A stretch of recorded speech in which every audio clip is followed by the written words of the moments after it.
You said finally when you said you get to represent the University of Iowa. Last year was very different for this team. Yes. You weren't officially sanctioned by the NCAA, had all these different rules where you couldn't ride together to these meets. You had to drive yourselves.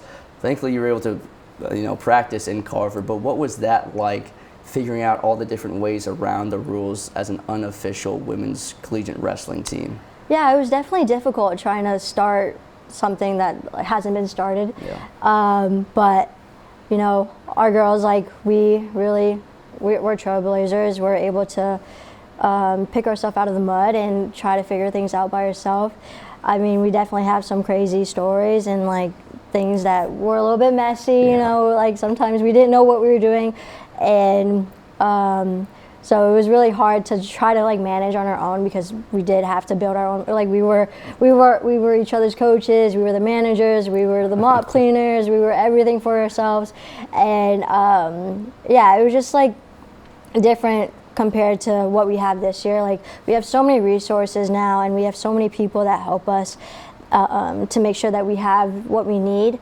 And like I said, we didn't have that last year, but to know that we have so many supporting people and to have like a really good foundation now is just great. Yeah. What was the craziest thing you all had to do? We talked a little bit about you had some crazy drives to meet, some things happened.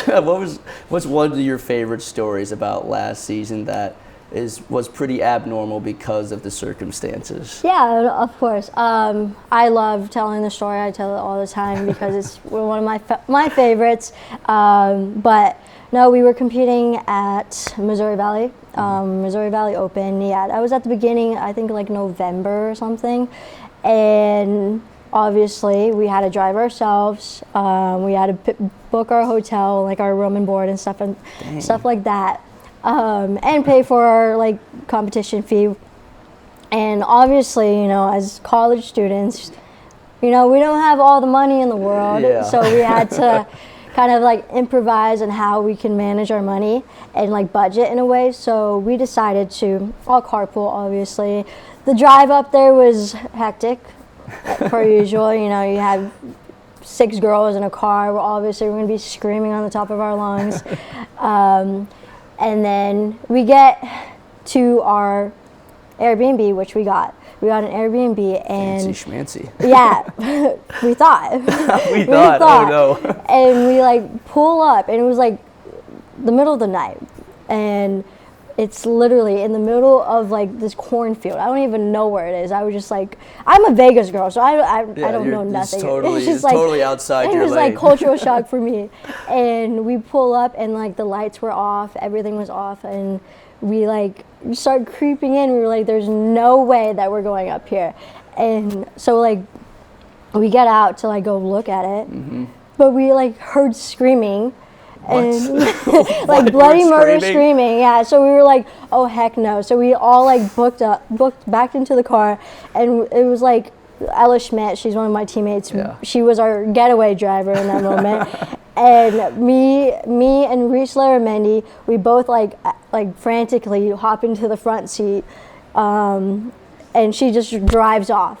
We're just driving off, and we're just like, we stopped at the end of the road where we like were coming in the first place, and we just sat there like crying. That is so scary. What? But eventually we went back in, and it was not bad of a place. It was actually beautiful. Yeah. Did you figure out what the screaming was about? I think we were just paranoid. I think. But it was so scary. It was like, you thought you heard screaming? We thought we heard screaming. I swear, all of us heard it though. So I don't know. But we also suspicious. It was a crazy experience. Oh my god. Also, Ella Schmidt like got locked in the bathroom like 10 times in the house. You'd think after the first time she would have learned. She doesn't. Yeah, I had to crawl in the window to get her out. What? Yeah. So there's like a window in the bathroom that goes outside. You had to crawl in and be like, okay, this is how you unlock the door. Yeah, basically. Yeah. Oh my gosh, that sounds like a crazy Airbnb, and that was at the beginning of the season, right? November? That was our first tournament as Team Unattached. Oh my gosh. Yep. Did it get any better? Did you find better Airbnbs?